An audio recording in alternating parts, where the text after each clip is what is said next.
Hello and welcome to Nyam Nyam.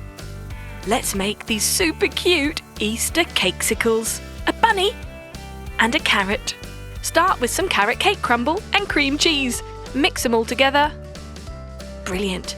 Now melt some white chocolate and add orange food colouring. Let's pour the melted orange chocolate into our popsicle moulds. And we've saved some plain melted white chocolate too. Swish them around to coat the sides. Refrigerate for 30 minutes. Then, pop in your cake mixture, pressing it down to spread it evenly.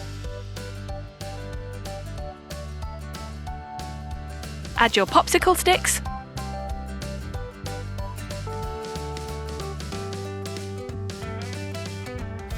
And pour on the remainder of the melted chocolate, orange and white.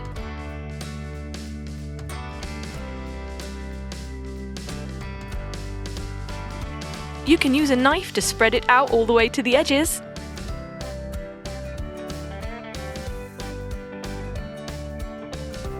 And refrigerate for a further 30 minutes. Once it's set, you can peel them away from the mould. There. Pop them the other way round on a plate. Time to decorate. We're adding some fondant decoration. Bunny ears, eyes, nose, mouth, whiskers and feet. Drizzling on some melted orange chocolate. And a fondant stalk. And there you have a cute Easter bunny and a carrot. Oh, and did I mention? They're delicious!